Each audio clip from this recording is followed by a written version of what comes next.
દેહ, જળ અને પરિવહન. તો કાલે આપણે જે ટૉપિક શરૂ કરેલો છે એનું નામ છે રદચક્ર. રદચક્ર, જેને આપણે કાર્ડિયક સાયકલ તરીકે ઓળખીએ છીએ.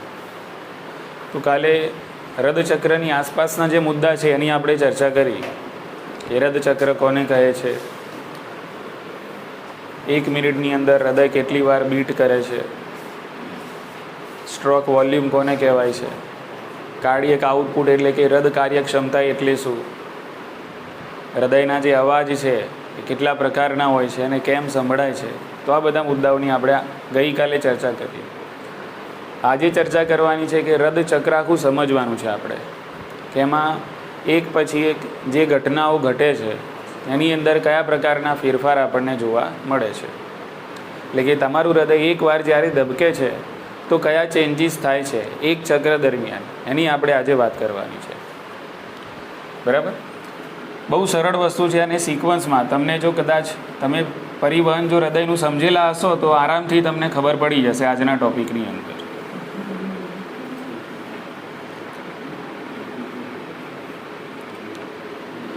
તો જ્યારે રદચક્રની શરૂઆત થાય છે ત્યારે સમજજો, શાંતિથી સમજજો, એકદમ આ દિમાગમાં સીધી વાત ઉતરી જ જશે. જ્યારે રદચક્રની શરૂઆત થાય છે ત્યારે હૃદયના જે 4 ખંડો છે, 4 ખંડો એટલે 2 કર્ણકો અને 2 ક્ષેપક. બરાબર કે? તો આ જમણું કર્ણક છે, આ ડાબું કર્ણક, જમણું ક્ષેપક અને ડાબું ક્ષેપક. રદચક્રની શરૂઆત થાય છે ત્યારે 4 ખંડો છે શિથિલન અવસ્થામાં છે. કઈ અવસ્થામાં? શિથિલન એટલે એવું સમજી લો કે રિલેક્સ. બરાબર કે? એટલે શરૂઆતમાં, રદચક્રની શરૂઆતમાં બધા જ ખંડો શિથિલન પામેલ હોય છે. શિથિલન, હવે શિથિલન પામેલ હોય છે જ્યારે રિલેક્સ હોય તો એ વખતે એક શબ્દ મેં તમને કાલે કીધેલો, ડાયસ્ટોલ. કયો શબ્દ છે? ડાયસ્ટોલ. બરાબર? તો શિથિલન સ્થિતિમાં હોય છે, સ્થિતિમાં હોય છે. હવે જ્યારે ડાયસ્ટોલ બોલું તો તમારે સમજવાનું શિથિલન સ્થિતિ, અને જ્યારે સિસ્ટોલ બોલું તો તમારે સમજવાનું સંકોચન સ્થિતિ. સિસ્ટોલ એટલે આમ, ડાયસ્ટોલ એટલે આમ. આટલી ખબર પડી ગઈ? તો આ 2 શબ્દો દિમાગમાં રાખો. ચલો, હવે આગળ શું થશે? તો આપણે બધાય જાણીએ છીએ કે આ જે જમણું કર્ણક છે એ જમણા કર્ણકની અંદર મહાશિરાઓ દ્વારા, જમણા કર્ણકની અંદર મહાશિરાઓ દ્વારા શરીરમાં રહેલું અશુદ્ધ રુધિર છે એ બધું જમણા કર્ણકમાં ઠલવાય છે. આટલું ખ્યાલ છે આપણને. બરાબર કે?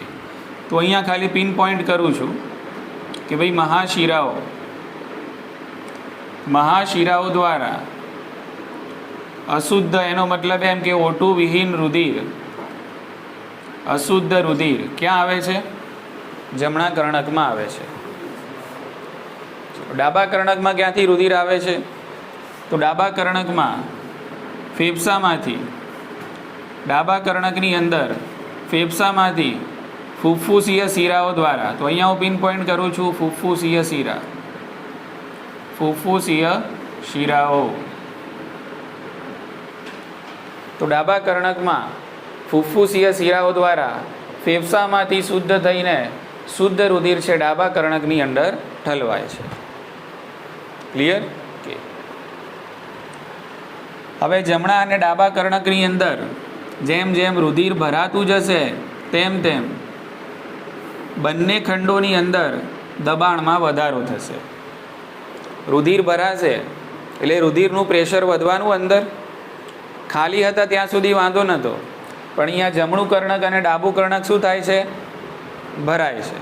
બરાબર ને? કે કોણ ભરે છે એ યાદ રાખવાનું, અને કેવું રુધિર આવે છે એ યાદ રાખવાનું. એટલે ધીમે ધીમે જમણું અને ડાબું કર્ણક રુધિરથી ભરાય છે, એટલે કર્ણકોની અંદર રુધિરના દાબમાં વધારો થાય છે. રુધિર છે કર્ણકોની દિવાલ ઉપર પ્રેશર ક્રિએટ કરે છે અને એના કારણે અહીંયા આવેલા હોય છે, આપણે કાલે જ ભણ્યા, ઓકે, કર્ણક્ષેપક વાલ્વ. આ જે વાલ્વ છે એને આપણે કીધો ત્રિદલ વાલ્વ. આ કયો વાલ્વ હતો ભાઈ? ત્રિદલ વાલ્વ. ઓકે. અને ડાબા કર્ણક અને ક્ષેપક વચ્ચે જે વાલ્વ હતો આ વાલ્વને આપણે કીધો દ્વિદલ વાલ્વ અથવા તો મિત્રલ વાલ્વ. અહીંયા રુધિર ભરાય છે અને એના દબાણના કારણે આ બંને વાલ્વ છે ઓપન થાય છે, ખુલે છે. એટલે આ બંને વાલ્વ છે એને તમે ઓપન કર્યા, સમજી લો કે આ ઓપનિંગ કર્યું મેં, એમ સમજી લો. આ ઓપન કર્યા. અહીંયા 3 દલ છે, ત્રિદલ કીધું, અહીંયા 2 છે અને દ્વિદલ કીધું. આની અંદર પ્રેશર વધતા એનું દબાણ વાલ્વ ઉપર પડે છે અને જેના કારણે આ બંને દરવાજા એટલે કે બંને વાલ્વ, બંને કર્ણક્ષેપક વાલ્વ ખુલે છે, જેથી બંને કર્ણકોમાંનું, જમણા કર્ણક અને ડાબા કર્ણકમાંનું રુધિર જમણા કર્ણકમાંથી અશુદ્ધ અને ડાબા કર્ણકમાંથી શુદ્ધ રુધિર છે એ તેમના ક્રમ અનુસારના ક્ષેપકોની અંદર ઠલવાય છે. એટલે જમણા કર્ણકનું ક્યાં જશે? જમણા ક્ષેપકમાં. અને ડાબા કર્ણકનું ક્યાં જશે? ડાબા ક્ષેપકમાં. સેટ મુદ્દો. હવે રુધિર થોડું જઈ રહ્યું છે શરૂઆતમાં, કારણ કે વાલ્વ બંને ખુલ્યા છે. હૃદયની રચનામાં આપણે જોયું કે હૃદયમાં જમણા કર્ણકમાં ઉપરની તરફ જમણી બાજુએ ચોક્કસ પ્રકારની ગાંઠ પેશી આવેલી હોય છે જેને પેસમેકર કહે છે. તો આ જે ગાંઠ પેશી છે એને આપણે નામ આપ્યું SAN, સાઇનોએટ્રિયલ નોડ. સાઇનોએટ્રિયલ નોડ. અને પેસમેકર કેમ કીધું? કારણ કે આમાંથી એની મેળે અને સ્વયં ઉત્તેજિત રીતે ઉર્મી વેગ નીકળે છે. ચલો, હવે આ SA નોડ છે એ પોતાની અંદરથી ઉર્મી વેગ નીકાળે છે અને સક્રિય કલાવીજ સ્થિતિમાનનું નિર્માણ કરે છે. ત્યાંથી ઉર્મી વેગ નીકળે છે, એના કારણે સક્રિય કલાવીજ સ્થિતિમાન બંને કર્ણકોની અંદર પેદા થાય છે. અને એના કારણે સૌ પ્રથમ આ જે કર્ણકો છે એ કર્ણકોનું સિસ્ટોલ થશે. હવે શું થશે? કર્ણકોનું સિસ્ટોલ. સિસ્ટોલ એનો મતલબ એમ કે સંકોચન. હવે કર્ણકોનું સંકોચન ક્યારે થયું? કે જ્યારે SA નોડમાંથી કરંટ નીકળ્યો, SA નોડમાંથી ઉર્મી વેગ નીકળ્યો અને એના કારણે બંને કર્ણકોની દિવાલોમાં સક્રિય કલાવીજ સ્થિતિમાન પેદા થયું. તેથી બંને કર્ણકોની દિવાલમાં આવેલા સ્નાયુઓનું એક સાથે થયું સંકોચન. એટલે થયું શું કહેવાય? કર્ણકોનું સિસ્ટોલ. ક્લિયર? એટલે પહેલો જે ફરક પડે છે, એટલે કે પહેલી જે ઘટના ઘટે છે એ કઈ છે? કર્ણકોનું સિસ્ટોલ. આટલી ખબર પડી. આના કારણે શું થશે? સિમ્પલ લોજિક લગાવવાનું છે. કર્ણકોનું સિસ્ટોલ થશે, બંને દરવાજા ઓલરેડી ખુલ્લા છે, એટલે વધુ રુધિર છે એ બંને કર્ણકોમાંથી ક્યાં જશે? ક્ષેપકોમાં જશે.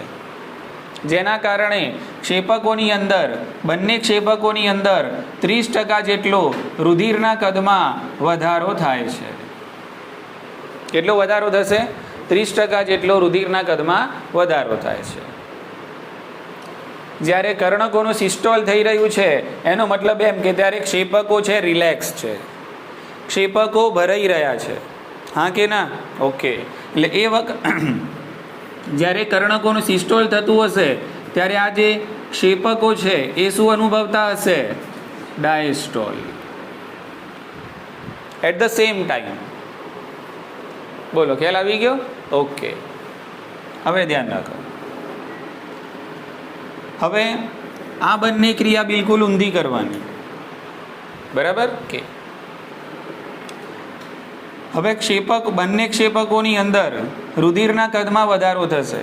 એટલે અહીંયા જે રીતે અહીંયા કર્ણકોમાં રુધિર ભરાયું હતું અને એનું પ્રેશર આ કર્ણક્ષેપક વાલ્વ ઉપર પડ્યું હતું, એવી જ રીતે આ બંને ક્ષેપકોની અંદર પણ ધીમે ધીમે રુધિર ભરાય છે અને રુધિરનો પુરવઠો જમા થવાના કારણે આની અંદર પણ દબાણ પેદા થાય છે.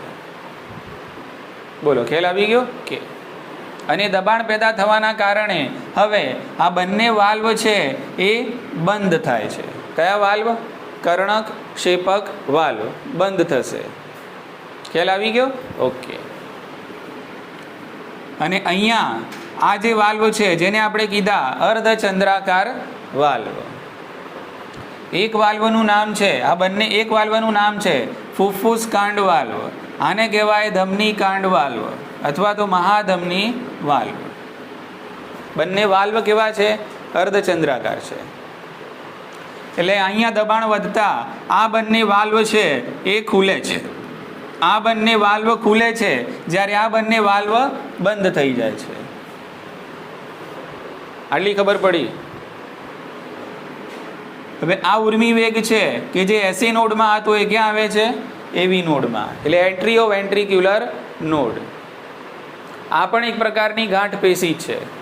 ત્યાંથી જે કરંટ છે, ત્યાંથી જે ઉર્મી વેગ છે એ ક્યાં જાય છે? તો ત્યાંથી ઉર્મી વેગ જશે હિસના જૂથોમાં. ક્યાં જશે?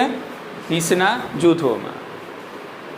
અને હિસના જૂથોમાંથી આ ઉર્મી વેગ પર્કિન્જે તંતુઓ દ્વારા, ડાબા અને જમણા પર્કિન્જે તંતુઓ દ્વારા બંને ક્ષેપકોના સમગ્ર વિસ્તારમાં, પૂરેપૂરી દિવાલમાં અંદરની તરફ સુધી ઉર્મી વેગ પ્રસારશે. અને બંને ક્ષેપકોની દિવાલમાં પેદા થશે સક્રિય કલાવીજ સ્થિતિમાન. ખ્યાલ આવી ગયો કે?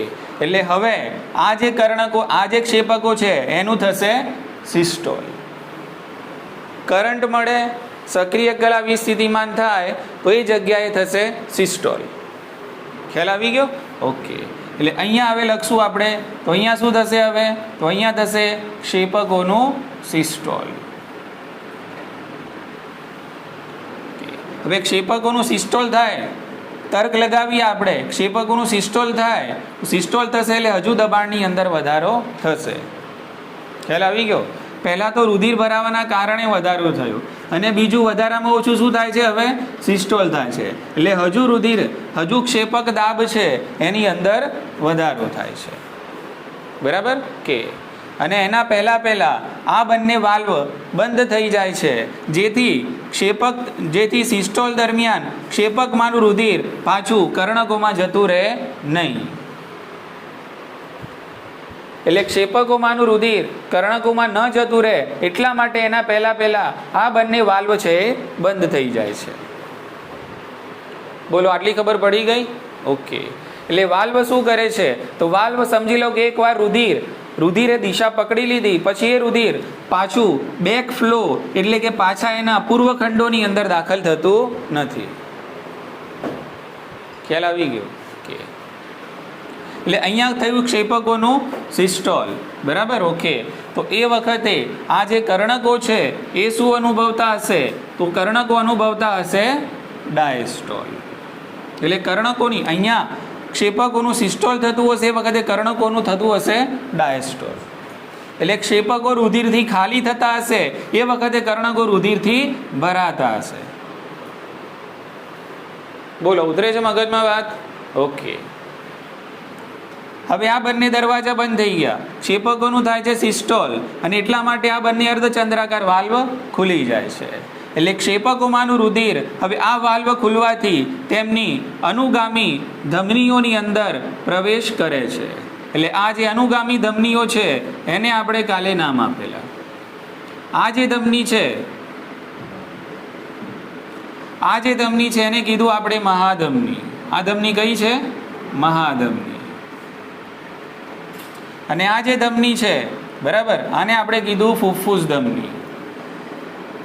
ફુફ્ફુસ ધમની સમજો. ફુફ્ફુસ ધમની.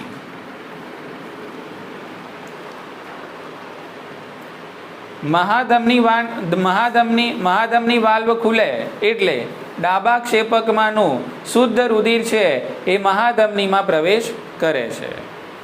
ફુફ્ફુસ કાંડ વાલ્વ ખુલે એટલે જમણા ક્ષેપકમાંનું અશુદ્ધ રુધિર છે ફુફ્ફુસ ધમનીમાં પ્રવેશ કરે છે. બોલો, ખ્યાલ આવી ગયો? ઓકે. એટલે ક્ષેપકોમાંનું રુધિર છે એ આ એમની અનુગામી ધમનીઓની અંદર દાખલ થશે, પણ એના માટે આ બંને વાલ્વનું ખુલવું જરૂરી છે. અને ખુલ્લું ક્યારે? કે જ્યારે ક્ષેપક દાબમાં વધારો થયો ત્યારે. હવે બંને તરફનું રુધિર બંને તરફની અનુગામી વાહિનીઓની અંદર વહન કરે છે અને હવે ક્ષેપક દાબની અંદર ઘટાડો થાય છે. ક્ષેપક દાબમાં શું થયું? હવે ઘટાડો થયો. ક્ષેપક દાબમાં ઘટાડો થયો. ક્ષેપક દાબમાં ઘટાડો થતા આ જે ક્ષેપક દાબ છે એમાં ઘટાડો થતા હવે આ બંને વાલ્વ પણ કેવા થઈ જશે? બંધ થઈ જશે. કેમ બંધ થઈ ગયા? કારણ કે બંધ ન થાય તો દબાણ ઘટશે તો રુધિર પાછું રિવર્સ આવી જાય. એટલે એ થાય એના પહેલા આ બંને વાલ્વ હવે બંધ થઈ જશે. એટલે ફુફ્ફુસ ધમનીમાં ગયેલું રુધિર અને મહાધમનીમાં ગયેલું રુધિર પાછું રિવર્સ એટલે કે બેક ફ્લો ક્ષેપકોની અંદર આવતું નથી. ખ્યાલ આવી ગયો કે એટલે ક્ષેપક દાબમાં ઘટાડો થશે એટલે અર્ધચંદ્રાકાર વાલ્વ બંધ થશે. અર્ધચંદ્રાકાર વાલ્વ બંધ થાય છે. બોલો, ખ્યાલ આવી ગયો? ઓકે. હવે ક્ષેપક દાબની અંદર હજુ વધુ પ્રમાણમાં ઘટાડો થાય છે અને વધુ પ્રમાણમાં ઘટાડો થશે એટલે આ બંને ક્ષેપકો છે ફરીથી પાછી કઈ સ્થિતિ અનુભવે છે? તો બંને ક્ષેપકોની અંદર ફરીથી પાછું તમને જોવા મળે છે ડાયસ્ટોલ. શું જોવા મળશે? ડાયસ્ટોલ. બરાબર. અને એ વખતે આ કર્ણકો પણ શું અનુભવતા હશે? ડાયસ્ટોલ. બરાબર. ઓકે. એટલે ક્ષેપકોનું પણ ડાયસ્ટોલ છે અને કર્ણકોનું પણ શું છે? ડાયસ્ટોલ. ખ્યાલ આવી ગયો કે એટલે આપણે જ્યાં હતા ત્યાં પાછા આવી ગયા. શરૂઆતમાં આપણે ક્યાંથી આગળ વધ્યા હતા? બધા જ ખંડો કઈ પરિસ્થિતિમાં હતા? ડાયસ્ટોલ. ફરી પાછી કઈ પરિસ્થિતિ આવી ગઈ? ડાયસ્ટોલ. એટલે આ થઈ ગયું તમારું એક ચક્ર પૂરું. હવે વળી પાછું શું થશે? તો વળી પાછું કર્ણકો રુધિરથી ભરાતા બંને વાલ્વ છે એ ખુલે છે. બંને વાલ્વ ખુલતા બંને કર્ણકોમાંનું રુધિર બંને ક્ષેપકોની અંદર ઠલવાય છે અને વળી પાછું ફરીથી એકવાર સાઇનોએટ્રિયલ નોડ છે એમાંથી ઉર્મિવેગ આવે છે અને ફરીથી સક્રિય કલાવી સ્થિતિમાન પેદા થાય છે જેથી કર્ણકોનું ફરીથી શરૂ થાય છે સિસ્ટોલ. એટલે હવે બીજું પાછું ચક્ર શરૂ થયું. એટલે આ રીતે ચક્રો છે પુનરાવર્તિત થયા કરે છે. તો એક હૃદયના તમારા ધબકારા દરમિયાન આ બધી જે ઘટનાઓ થાય છે કર્ણકોનું સિસ્ટોલ, ક્ષેપકોનું ડાયસ્ટોલ, ક્ષેપકોનું સિસ્ટોલ, કર્ણકોનું ડાયસ્ટોલ, ત્યારબાદ બધા જ ખંડો છે એનું ડાયસ્ટોલ. તો આ જે ક્રમિક ઘટનાઓ જે એક ધબકારા દરમિયાન થાય છે બસ એને જ આપણે કહીએ છીએ હૃદ ચક્ર. એને શું કહેવાય છે? હૃદ ચક્ર. જેટલી વાર સક્રિય કલાવી સ્થિતિમાં અહીંયાથી નીકળશે એટલી વાર હૃદ ચક્ર એનો દર મતલબ હૃદ ચક્ર એટલી વાર છે શરૂ થશે. અને આપણે કાલે જોયું આપણું જે હૃદય છે 1 મિનિટની અંદર ઓન એન એવરેજ 72 વખત ધબકે છે. એનો મતલબ એમ કે સાઇનોએટ્રિયલ નોડમાંથી 72 વખત સક્રિય કલાવી સ્થિતિમાન પેદા થાય છે. શરૂઆતમાં જે વિસ્થિતિમાન પેદા થાય છે એના કારણે કર્ણકોનો સિસ્ટોલ થાય છે અને એ વિસ્થિતિમાન પછી આ જે એવી ગાંઠ છે બંડલ ઓફ હિસના જૂથો છે અને પરકિંજી તંતુઓ છે એના દ્વારા ક્ષેપકોની અંદરની અને તમામ વિસ્તાર સુધી પ્રસરીને ક્ષેપકોનું સિસ્ટોલ પ્રેરે છે. એટલે જ્યારે આનું સિસ્ટોલ થતું હશે ત્યારે આનું ડાયસ્ટોલ થાય છે અને જ્યારે આનું સિસ્ટોલ થતું હશે ત્યારે આનું ડાયસ્ટોલ થશે. ખ્યાલ આવી ગયો? અને એક સમય એવો આવશે કે જ્યારે 4 ખંડો એકદમ રિલેક્સ કન્ડિશનમાં હશે, રિલેક્સ સ્થિતિમાં હશે. એટલે બધા જ ખંડો કેવી સ્થિતિમાં હશે?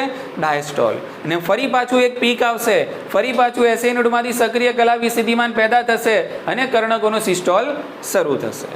એટલે આ રીતે એક નવું ચક્ર પાછું શરૂ થયું. સેટ થઈ ગયો મગજમાં મુદ્દો? ખ્યાલ આવી ગયો? તો બસ આ એકદમ ઇઝી વસ્તુ છે. આને આપણે કહીએ છીએ હૃદ ચક્ર. એક પછી એક કઈ ઘટનાઓ થાય છે એ બસ તમારા દિમાગમાં રાખવાનું છે. ક્યારે વાલ્વ ખોલવાના છે, ક્યારે વાલ્વ બંધ કરવાના છે. ક્લિયર ને?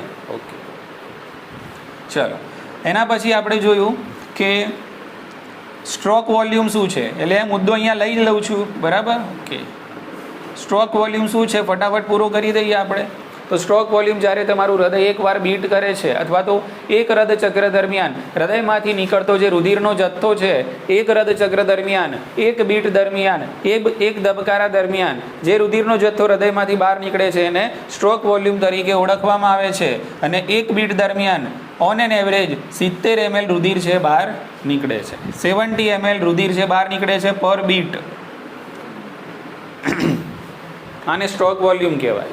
ચલો, હવે આ જ સ્ટ્રોક વોલ્યુમને તમે રદ દરથી ગુણી નાખશો એટલે 72 ટાઈમ આપણો રદ દર છે પર મિનિટ, તો તમને અહીંયા મળે છે રદ કાર્યક્ષમતા. આપણને અહીંયા મળે છે શું ભાઈ? રદ કાર્યક્ષમતા. બરાબર.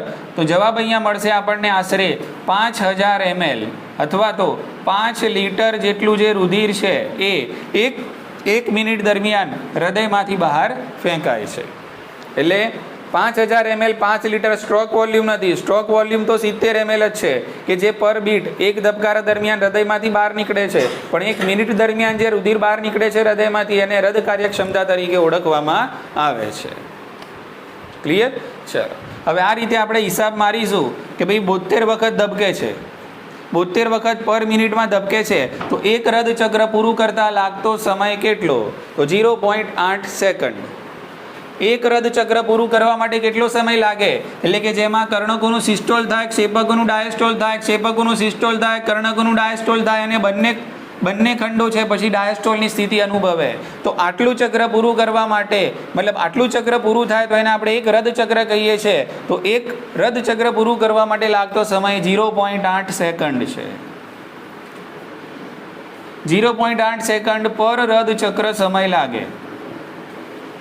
આટલો મુદ્દો ક્લિયર?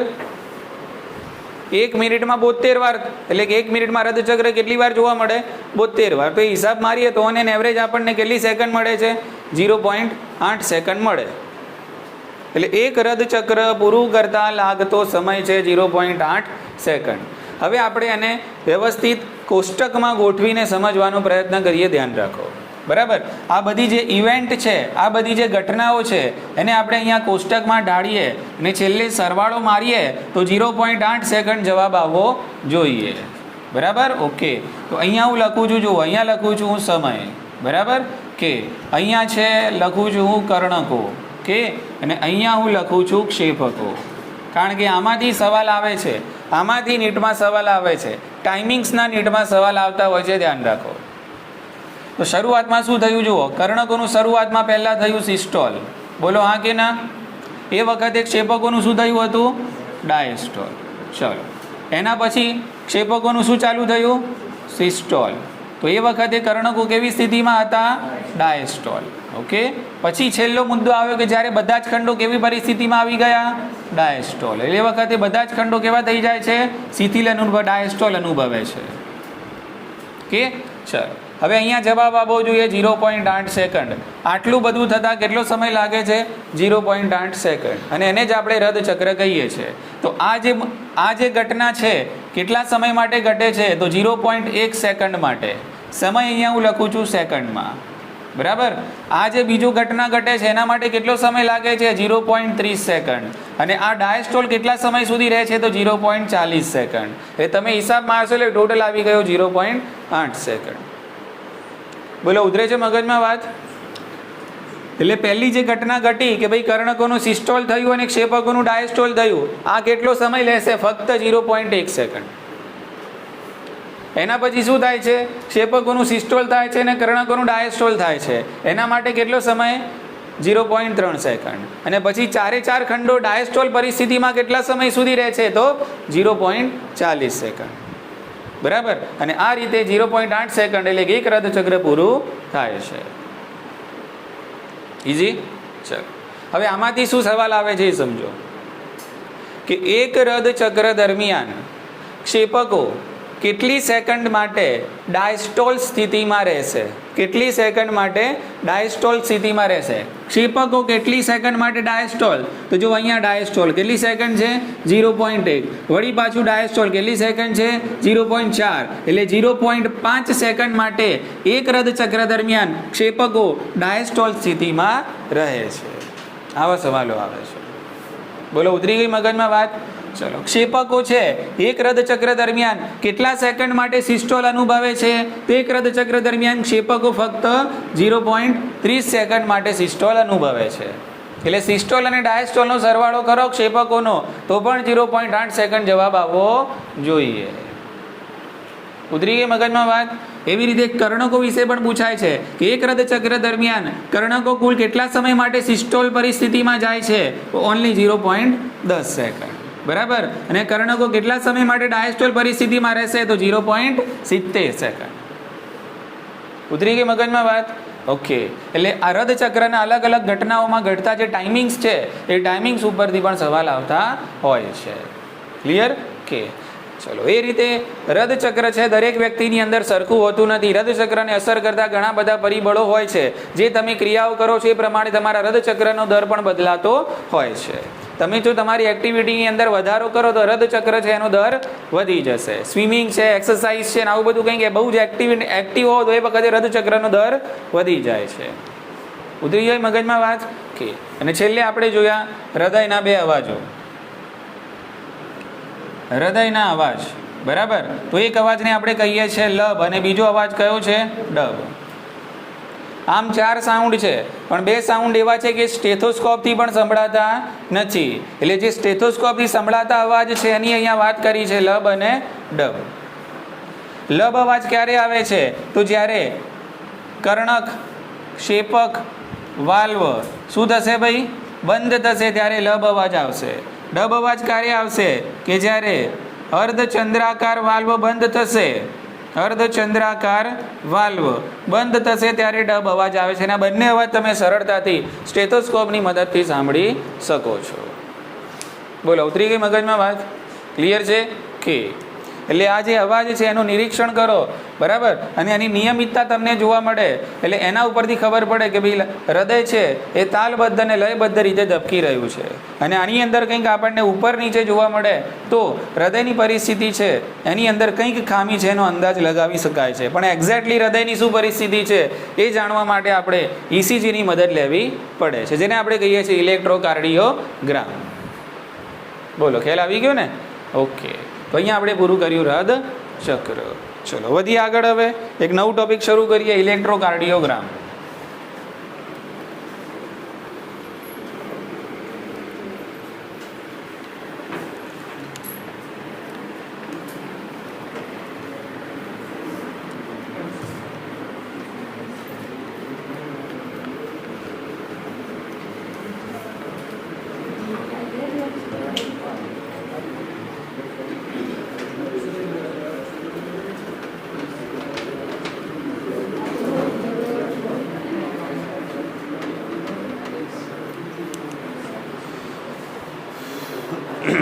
ચાલો હવે અભ્યાસ કરીશું આપણે ઈસીજી. ઈસીજી બહુ સરળ ટોપિક છે.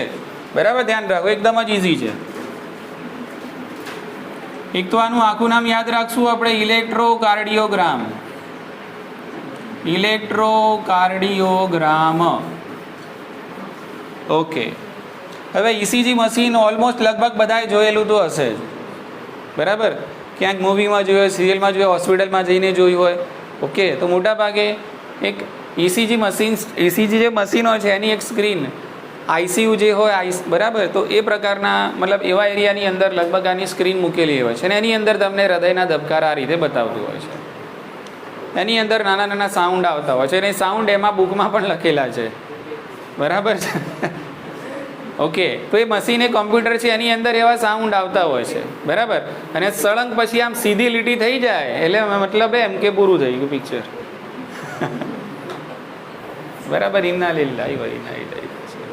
ઓકે. ચલો સમજીએ હવે. એટલે આપણા માટે આ કંઈ નવું નથી, આમ થોડો અંદાજ છે આપણને કે ઈસીજી શું છે. બરાબર. કે સમજીએ હવે. એક તો પહેલાં આનું આખું નામ યાદ રાખજો. હવે આવું ને આવું એક બીજું નામ છે, એટલે અહીંયા એટલા માટે હું એ કહી દઉં છું કે તમને કન્ફ્યુઝન ના થાય. બરાબર. કે એક બીજું આવું નામ આવે છે ઈઈજી. શું આવે છે? ઈઈજી. એમાં નથી આપેલું પણ એક અલગ મુદ્દો છે એટલે હું તમને કહી દઉં છું. ઈઈજીનું આખું નામ છે ઇલેક્ટ્રોએન્સેફાલોગ્રામ. ઈઈજીનું આખું નામ છે ઇલેક્ટ્રો એન્સેફાલો. એન્સેફાલોનો મતલબ બ્રેન થાય, મગજ થાય. ઇલેક્ટ્રો એન્સેફાલોગ્રામ.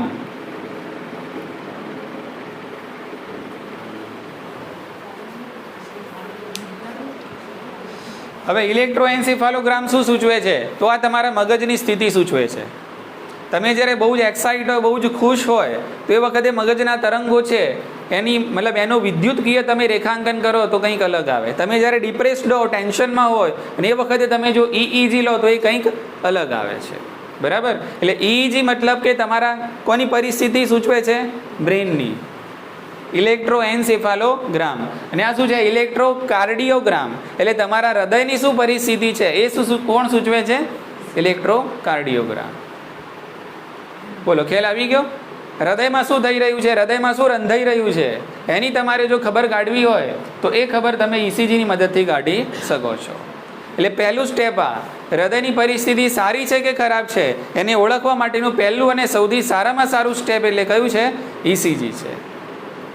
ECGની અંદર કંઈ ગડબડી આવે તો પછી ડૉક્ટર તમને પ્રિસ્ક્રાઇબ કરશે કે ભાઈ તમે કંઈક એન્જિયોપ્લાસ્ટી કરાવો, કે ભાઈ આ ટેસ્ટ કરાવો, કે ભાઈ એન્જિયોગ્રાફી કરાવવાની જરૂર છે. તો એ બધાનો સઘળો જે અંદાજ મળે છે આપણને શાના ઉપરથી મળે છે? ECG ઉપરથી મળે છે. ECG નોર્મલ હોય તો પછી કોઈ હૃદય સંબંધિત કોઈ ખામી છે નહીં એવું કહી શકાય છે. એટલે પહેલું પગથિયું હૃદયની અંદર કંઈક ખામી છે કે કેમ એને શોધવા માટેનું પહેલું જે નિદાન છે અને બહુ જ સારું નિદાન છે એ કયું છે? ECG છે. આટલી ખબર પડી. આના માટે જે મશીન વપરાય છે એનું નામ શું છે? તો એને કહેવાય છે ઇલેક્ટ્રોકાર્ડિયોગ્રાફ. ઓકે, આ યાદ રાખજો ખાસ, કારણ કે આની અંદર આપણે ભૂલો કરીએ છીએ. ઇલેક્ટ્રોકાર્ડિયોગ્રાફ. ઇલેક્ટ્રોકાર્ડિયોગ્રાફ એટલે આ સાધનનું નામ છે. સાધનનું નામ ઇલેક્ટ્રોકાર્ડિયોગ્રાફ છે, પણ અસલમાં જે ગ્રાફ નીકળે છે એનું નામ ગ્રામ છે. બોલો, સમજ્યા કે નહીં? એટલે જે ગ્રાફ છે એ ગ્રામ છે, બરાબર, અને જે ગ્રાફ કાઢીને આપે છે એ ગ્રાફ છે. એટલે સાધનને કહેવાય ઇલેક્ટ્રોકાર્ડિયોગ્રાફ, પણ એમાંથી જે પરચી નીકળે છે કે જેમાં તમારી હૃદયની સ્થિતિ રેખાંકિત સ્વરૂપે રજૂ કરી.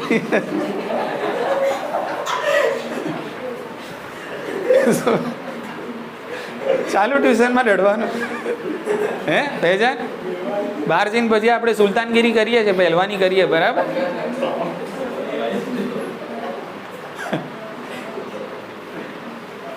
ચલો અહીંયા ધ્યાન રાખો. તો આ જે ECG છે, બરાબર, એ માપવાનું જે સાધન છે એને કહેવાય ઇલેક્ટ્રોકાર્ડિયોગ્રામ. હવે મારી મહેનત વધી ગઈ, આમાં મારે બધું એડિટ કરવું પડશે. ઇલેક્ટ્રોકાર્ડિયોગ્રાફ, બરાબર, કે આ સાધનનું નામ છે. અને એમાંથી જે પરચી નીકળે છે જેમાં તમારા હૃદયની રેખાંકન કરેલું હોય છે પરિસ્થિતિનું, એને કહેવાય છે ઇલેક્ટ્રોકાર્ડિયોગ્રામ. ફરીથી હું એ લખું છું, એટલે આ વસ્તુ ભૂલતા નહીં. ઇલેક્ટ્રોકાર્ડિયોગ્રામ. આમાં પણ એવું જ હોય છે. હો ભાઈ, આમાં પણ એવું જ હોય છે. જે મશીન તમને બરાબર ઇલેક્ટ્રોકાર્ડિયોગ્રામ કાઢીને આપે એને કહેવાય ઇલેક્ટ્રોએન્સેફાલોગ્રાફ, બરાબર. અને જે સ્થિતિ છે, જે રેખાંકન થતું હોય છે એ પરચી છે એને શું કહેવાય? ઇલેક્ટ્રોએન્સેફાલોગ્રામ. આટલું ક્લિયર મગજમાં? ઓકે, સમજો. હવે આ શું છે સમજી લો. સીધો ને સટ મુદ્દો છે, ધ્યાન રાખો. ઇલેક્ટ્રોકાર્ડિયોગ્રાફ શું સૂચવે છે સમજો. આ આપણું હૃદય છે. હૃદયની અંદર આપણા 4 ખંડો છે, 2 કર્ણકો અને 2 ક્ષેપકો. તો જ્યારે એક હૃદચક્ર પૂરું થાય એટલે તમારું જ્યારે હૃદય બીટ કરે છે એ વખતે આ 4 ખંડોની અંદર વિદ્યુતકીય ફેરફારો થાય છે, ઇલેક્ટ્રિકલ ચેન્જીસ. શું થાય છે? હા, બધાની અંદર ઇલેક્ટ્રિકલ ચેન્જીસ થાય છે. કારણ કે તમને ખબર છે કે ભાઈ SA નોડમાંથી ઉર્મિવેગ નીકળશે એટલે આની અંદર ઇલેક્ટ્રિકલ ચેન્જીસ થવાના, બરાબર. અહીંયા પણ ઇલેક્ટ્રિકલ ચેન્જીસ થવાના, કારણ કે આ બધું કરંટ ઉપર આધારિત છે. એટલે એક હૃદચક્ર દરમિયાન અથવા તો હૃદય જ્યારે ધબકે છે એ દરમિયાન તમારા 4 ખંડોની અંદર જે વિદ્યુતકીય ફેરફારો થાય છે અને વિદ્યુતકીય ફેરફારોનું તમારે રેખાંકન રૂપણ કરવું હોય તો એના માટેનું એક સરળ ઉપાય છે ECG, બરાબર. ઓકે, તો શું સમજ્યા આપણે આની અંદર? ECG એટલે શું? તો હૃદયના ખંડોમાં હૃદચક્ર દરમિયાન, સરળ વ્યાખ્યા હું લખું છું, હૃદચક્ર દરમિયાન થતા વિદ્યુતકીય એટલે ઇલેક્ટ્રિકલ વિદ્યુતકીય ફેરફારોનું રેખાંકિત નિરૂપણ એટલે કે ECG. બોલો, ખ્યાલ આવી ગયો ને? કે હવે આની થોડી ક્રિયાવિધિ સમજી લઈએ અને ECG સ્ટાન્ડર્ડ ECG શું કહેવા માંગે છે સમજી લઈએ, આપણી વાત પૂરી થઈ જાય. એટલે ECG જ્યારે આપણે કઢાવવા જઈએ તો અહીંયા ને બધું અહીંયા ક્યાંક બધી પટ્ટી લીડ મૂકતા હોય છે, એ ઇલેક્ટ્રોડ હોય છે. એ શું હોય છે? ઇલેક્ટ્રોડ. બરાબર, એ હોય છે વિદ્યુત ધ્રુવો. ક્લિયર? કે તો આપણા શરીરના અલગ અલગ સ્થાનોમાં વિદ્યુત ધ્રુવો મૂકવામાં આવે છે. હવે કરંટ અહીંયા પેદા થાય છે, પણ એ કરંટ તમારા આખા શરીરમાં અસલમાં પ્રસરતો હોય છે. બરાબર, ઓકે. અને એટલા માટે ECG શોધવું હોય તો આ જે ECG મશીન હોય છે, જેને આપણે ઇલેક્ટ્રોકાર્ડિયોગ્રાફ કહીએ છીએ, એની સાથે લીડ જોડેલી હોય છે. એની સાથે શું જોડેલી હોય છે? લીડ. અને એ લીડ પછી આપણા શરીર સાથે એટેચ કરવામાં આવે છે. એમાંથી 2 લીડ હોય છે. એક જમણા હાથના કાંડા પર લગાવવામાં આવે છે, બીજીને ડાબા હાથના કાંડા પર લગાવવામાં, અને ત્રીજી જે લીડ હોય છે એને ડાબા કડનો આ જે ભાગ છે ત્યાં લગાવવામાં આવે છે. એટલે કંઈક આ રીતે વી શેપ બને છે. સમજી લો કે આ જમણું કાંડું છે, આ ડાબું કાંડું છે હાથના, અને અહીંયા છે ડાબા પગ. બરાબર, ઓકે. તો અહીંયા આ રીતે 3 લીડ છે લગાવવામાં આવે છે. બોલો, ઉતરી ગઈ મગજમાં વાત? ઓકે. અને હજુ તમારે વધુ વિસ્તૃત પ્રમાણમાં જો હૃદયની સ્થિતિ જાણવી હોય તો આ જે છાતીના ભાગ છે એ છાતીના ભાગ ઉપર પણ કેટલીક લીડ છે લગાવવામાં આવે છે. આ બધી લીડ શું સૂચવે છે? તો આ બધી લીડ બીજું કંઈ જ નહીં પણ એક પ્રકારના ઇલેક્ટ્રોડ છે. શું છે? ઇલેક્ટ્રોડ. બોલો, ઉતરી ગઈ મગજમાં વાત? એટલે મેન મુદ્દો આ યાદ રાખવાનો છે કે ECG સાથે જોડાયેલી જે લીડ છે તમારા શરીરમાં ક્યાં જોડવામાં આવે છે? તો બંને હાથના કાંડાઓમાં અને ડાબા પગ છે એની ગુંટીમાં જોડવામાં આવે છે. ક્લિયર? અને વધારે ડિટેલમાં તમારે હૃદયની વિસ્તૃત માહિતી જોઈતી હોય તો બીજી વધારાની જે લીડ હોય છે એને છાતીના ભાગની આસપાસ પણ મૂકવામાં આવે છે, જેથી વિસ્તૃતપણે ECGની માહિતી તમને મળી શકે. એટલે આ થઈ ગયું આપણું સેટઅપ. ECG લેવાનું આ છે સેટઅપ. ક્લિયર? ઓકે. પછી તમે સ્વિચ ઓન કરો એટલે ઓટોમેટિકલી આ મશીન છે તમને આ બધા ખંડોની અંદર જે વિદ્યુતીય ફેરફારો થાય છે એની પરચી કાઢીને આપે છે, જેને આપણે ECG તરીકે ઇલેક્ટ્રોકાર્ડિયોગ્રામ તરીકે ઓળખીએ છીએ. અને એની અંદર આપણને વિવિધ પ્રકારના વેવ્સ અને તરંગો જોવા મળે છે. તો હવે એ તરંગોની આપણે વાત કરીશું કે ભાઈ એ તરંગો આપણને શું સૂચવે છે. આટલું ક્લિયર? ઇઝી છે કે?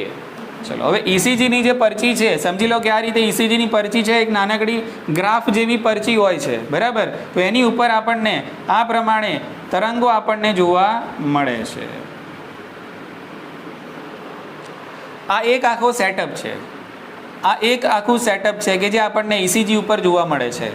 એટલે આવા તરંગો તમને 72 વાર જોવા મળે પર મિનિટ, એટલે કે ચોક્કસ સમય મર્યાદા દરમિયાન. એનો મતલબ એમ કે તમારી હૃદયની પરિસ્થિતિ ઓકે છે. આ સ્ટાન્ડર્ડ ECG કહેવાય છે. આ કયો ECG છે? સ્ટાન્ડર્ડ ECG છે. બરાબર, તંદુરસ્ત વ્યક્તિનો તમે ECG લેશો તો દરેક વ્યક્તિની અંદર ECG સરખો આવશે. દરેક વ્યક્તિમાં ECG કેવો આવશે? સરખો આવે છે. બરાબર કે? તો ECGની અંદર આપણને અલગ અલગ તરંગો જોવા મળે છે. કેવા તરંગો? તો આ જે તરંગ છે એને P કહીશું. આ જે તરંગ છે એને Q, આને R અને આને S અને આને T તરીકે ઓળખવામાં આવે છે. બરાબર, એટલે ટોટલ તરંગો 5: P, Q, R, S, T. આટલી ખબર પડી ગઈ? ઓકે. હવે આમાં સમજવાનું શું છે? તો P તરંગ શું સૂચવે છે એ સમજવાનું. QRS સંકુલ કહેવાય છે. આને શું કહેવાય છે? QRS સંકુલ. આ શું સૂચવે છે એ સમજવાનું. અને T તરંગ શું સૂચવે છે એ સમજવાનું છે. આટલી ખબર પડી ગઈ? એટલે આવા સવાલ આવતા હોય છે. એટલે પહેલાં તો યાદ રાખો કે ભાઈ ECG છે. બરાબર, ઓકે. એની અંદર જે વિવિધ તરંગો જોવા મળે છે એ વિવિધ તરંગોનું જે નામાંકન છે P, Q, R, S અને T તરીકે કરવામાં આવે છે. કે એટલે આને આપણે 3 ભાગમાં વહેંચીશું. આ એક પ્રકારનો સ્ટાન્ડર્ડ ECG ગ્રાફ છે. ECGને સમજવું હોય તો પછી તમારે ડૉક્ટર બનીને 5 વર્ષ કપાવવા પડે. ખાલી આપણે આમ ગ્રાફ જોઈને કહી શકીએ નહીં. ડિટેલમાં આની જે પરિસ્થિતિ છે એ વધારે સઘળી છે. બરાબર, ઓકે. ડિટેલમાં, બહુ જ ડિટેલમાં તો હું પણ તમને કદાચ ના સમજાવી શકું. એટલે આ તો એક સ્ટાન્ડર્ડ ECG છે. બરાબર, પણ એક્ઝેક્ટ સમજવું હોય તો તમારે 5 વર્ષ એમાં કપાવવા પડે. એમને એમ ના ખબર પડે. બોલો, ખ્યાલ આવી ગયો ને? ઓકે, ચલો વધીએ આગળ. ચલો, પહેલાં તો P વેવ છે. બરાબર, આને આપણે P તરંગ કહીએ છીએ. તો આ પહેલો તમને જે P તરંગ મળે છે એ શું સૂચવે છે? તો એ તમારા હૃદચક્રની પહેલી જે ઘટના ઘટે છે એ સૂચવે છે.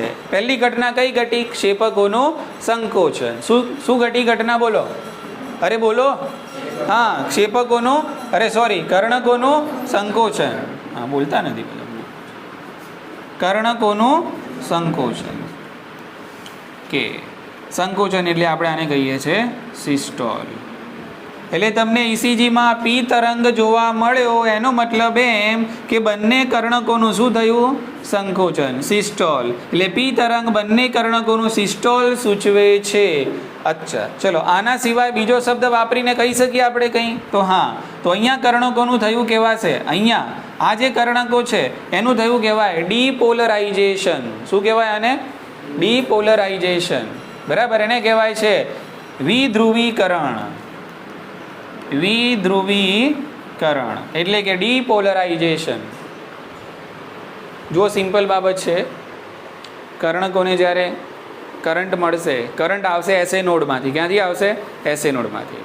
એટલે કર્ણકોની જે દિવાલ છે એની અંદર પેદા થશે સક્રિય કલા વીજ સ્થિતિમાન. બરાબર, ને સક્રિય કલા વીજ સ્થિતિમાન પેદા થશે એટલે કર્ણકોના હૃદ સ્નાયુ જે હશે એ હૃદ સ્નાયુના કોષોની અંદર વિધ્રુવીકરણ પેદા થાય છે.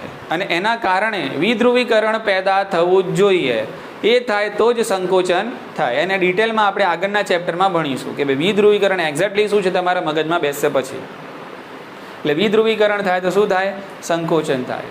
અને પુનઃ ધ્રુવીકરણ થાય તો વિકોચન થાય. શું થાય? વિકોચન. આટલું એક દિમાગમાં પહેલાં બેસાડી દો. ખ્યાલ આવી ગયો? ઓકે. તો પી વેવ શું સૂચવે છે ખ્યાલ આવી ગયો તમને? એના પછીનું જે સંકુલ છે એને કહેવાય ક્યુઆરએસ સંકુલ. અને આપણે અલગ અલગ વેવ નથી કહેતા, પણ અહીંયા આપણે આને કહીએ છીએ ક્યુઆરએસ સંકુલ. એટલે આના ઉપરથી બી સવાલ આવે છે કે ભાઈ સંકુલ કયું છે? ઇસીજીમાં જે સંકુલ જોવા મળે છે કયું છે? પી ક્યુઆર છે, આરએસટી છે, ક્યુઆરએસ છે, કયું છે? તો આપણો જવાબ હશે ક્યુઆરએસ. બરાબર, આટલો સવાલ પણ આવે છે. તો સંકુલ જે છે ક્યુઆરએસ છે. ચલો, ક્યુઆરએસ સંકુલ શું સૂચવે છે? તો ક્યુઆરએસ સંકુલ છે કલેક્ટિવલી, સંયુક્ત રીતે આખું સંકુલ શું સૂચવે છે? તો કર્ણકોના સંકોચન પછી થશે ક્ષેપકોનું સંકોચન. એટલે અહીંયા આ તરંગ છે, આખું જે સંકુલ છે શું સૂચવે છે? ક્ષેપકોનું સંકોચન સૂચવે છે.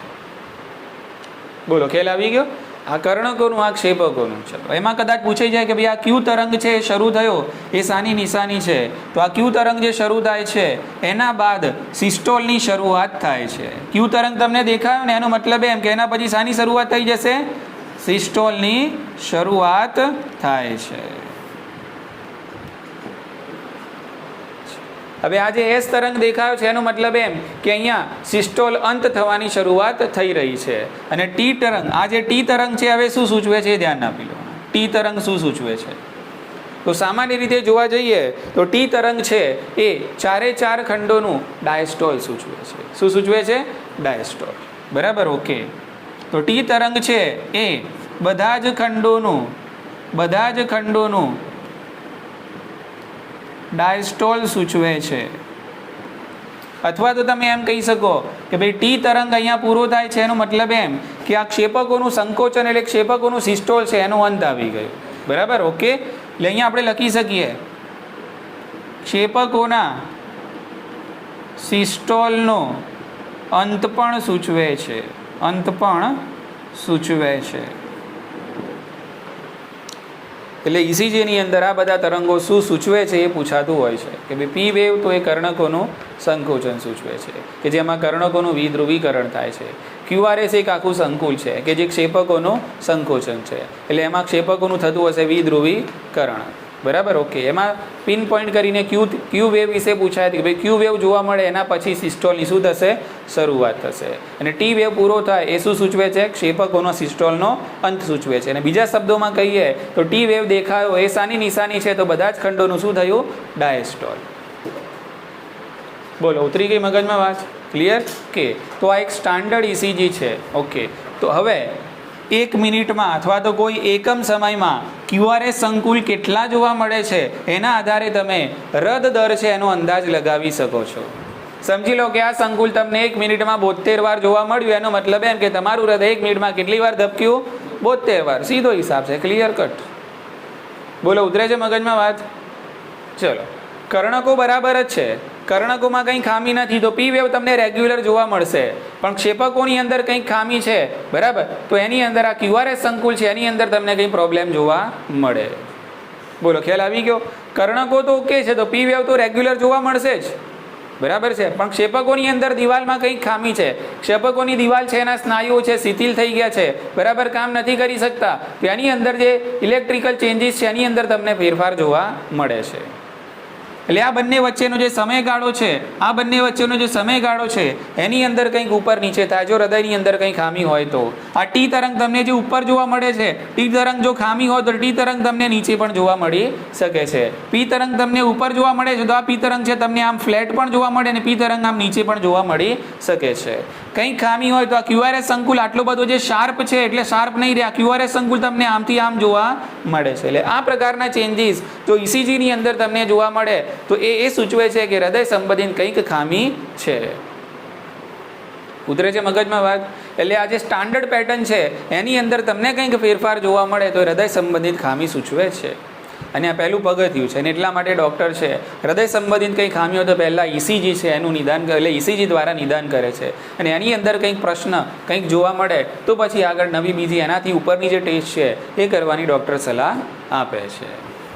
ઇઝી? તો આટલું આપણે યાદ રાખશું કોના વિશે? ECG, electrocardiogram.